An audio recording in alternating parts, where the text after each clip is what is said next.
Thanks for your time. We appreciate it. I know that you've actually set up just at that river to show us the impact of these floods. Just talk us through your efforts in the area and what you're seeing. Good evening to you and your viewers. I am speaking to you while standing on the bridge here in Ladysmith, and as you can see from the video, the Kliprivier is at 8 meters high.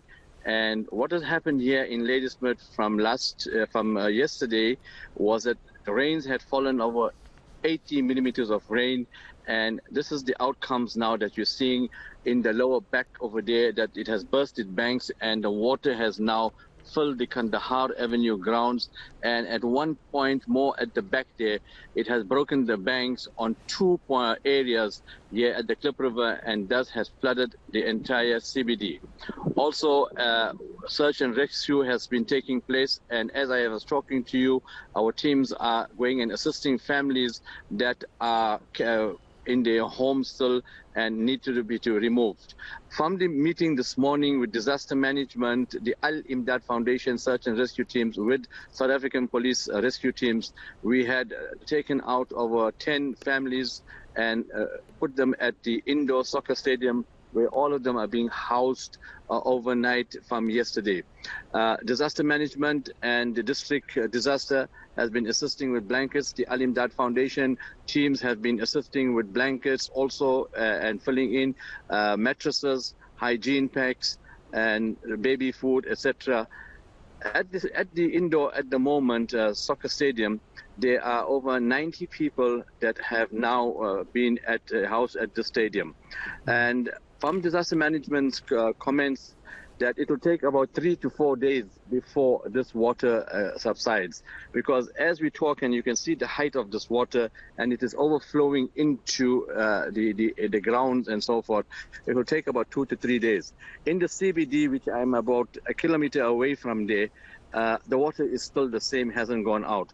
And the reason for that, for the viewers to understand, if you look at the height of this water, and if you look at the roads, the water cannot push back into the river, and the drain systems cannot assist in that manner.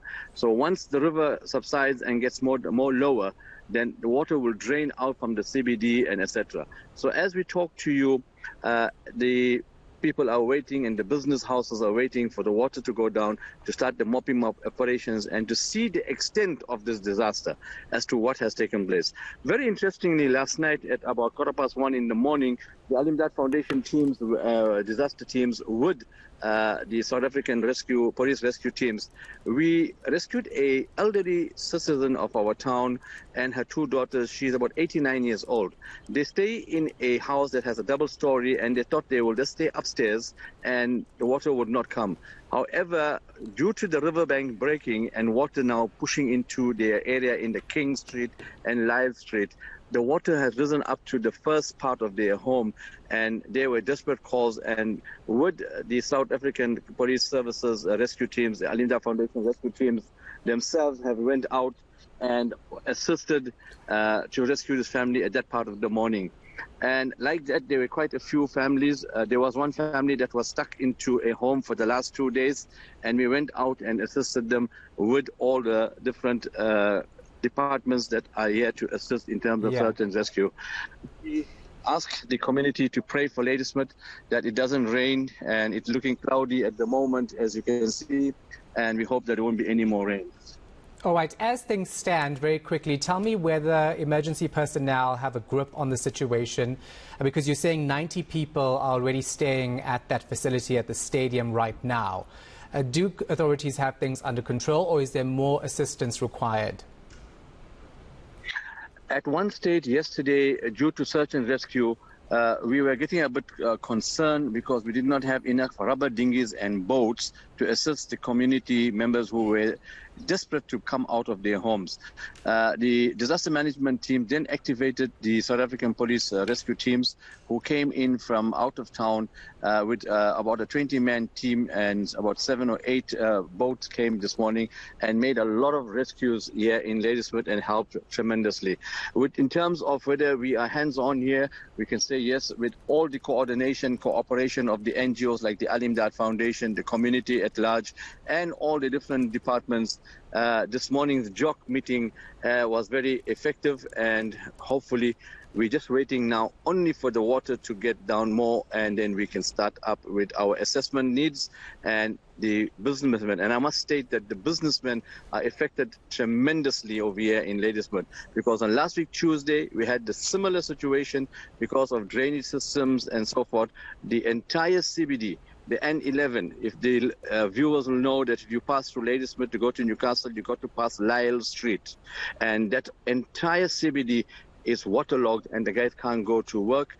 Plus people who at school being 2 days away, their parents and whoever are working in their families cannot go to work, and it is really a sad situation.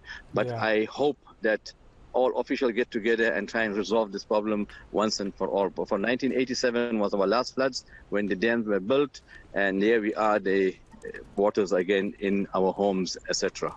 Yeah. You know, you were telling me that you're very close to the CBD. If you can just turn your phone around for us, because we're going to use you as a live reporter as well. So thank you so much for doing this for us. Just show us how things look. Yes. Yeah, and then while you walk there, tell us about what we're hearing, that one person has died. We're still waiting to speak to the mayor, of course, for confirmation as well. But have you heard anything about the number of injuries or deaths? Like yourself, I've also heard about the death, but I'm not too sure, because this morning in our JOC meeting, there was no mention of any injuries, nor was there mention of any loss of lives.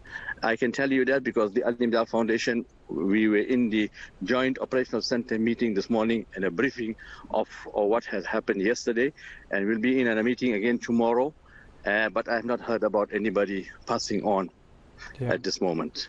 And as I'm walking now, I'm walking towards the CBD, and as you can see, I'm moving down the bridge here at Ladysmith, and there's the garages there, and many of these businesses cannot do anything, and people are standing on the bridge and hoping and praying that they can get access to their houses so they can get back to their lives as normal. And as you can see, the water, how far it is, and you have the total garage that is underwater in front of me. I'll give you a clearer view now as I walk towards it. There we are. You can see the water levels, and we cannot go any more further because you got waist high, and in some places it is up to your neck high water that is on this road here, and that's how much deep it is. And as you can see, the two gentlemen are walking into the roads, which is fully waterlogged. Here we are. And if you look carefully, the water is going down, as you can see, about 20 centimeters, I would think. And here we are. That is the situation right now. This part of one of the CBDs. And the other one is on the other end, but I'm not there. Here we are, as you can see, the garage, the diesel pot. And this is the situation in terms of the CBD. Those are the houses there people are staying. They cannot go into their homes. Then you have the greengrocer that is over there at the garage, the green color lights. Here we are. This is the situation on the ground right now as we talk to you. The water hasn't gone down, and we're waiting for this water to filter back into the Kliprivier, and then we can do the mopping up operations. If you can, very quickly, I have a minute left or two. So tell me about these stories where you see people helping each other through this desperation, and also your warning and advice to people who are still stuck indoors and what they need to do if they need help. Myself, staying in Ladysmith for over 50 years, I've been through 15 floods myself, and where I'm standing at this point here that you can see the water being logged. My house is not very far away, but I've moved away. We always tell people the moment you find water coming into your first step, please start evacuating, remove all your personal documents. You may not be able to move all your furniture because you don't know, you can't even think at that moment. You are so, worried as to what the situation is. You need to take your cars out, you need to remove your personal documents, you need to take your children's clothes, etc., etc. So we have explained the households here.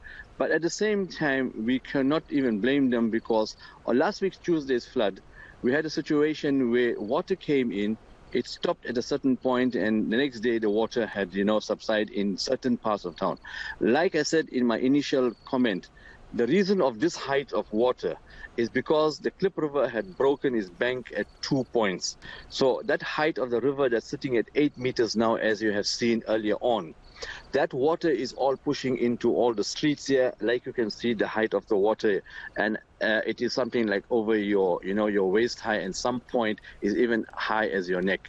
So our advice to the community here, as many of them may have to look at renting in this area, may have to look for houses in a more higher area where there is no flood issues. And at the same time, if there are warnings that are being given out, which has been done, that you should move away immediately to higher grounds and take all your personal belongings and whatever you can. And if you could and you got time, you can get a truck and assist yourself, or get somebody to help you to also move your goods. But at this point, I must also say disaster management has been very helpful in assisting the community with the disaster trucks, etc., with the Al-Imdaad Foundation. All right. Thank you so much for your time and all of your efforts there in Ladysmith. Appreciate it. Abed Karrim, National Project Coordinator for Disaster Response and Poverty Eradication at the Al-Imdaad Foundation.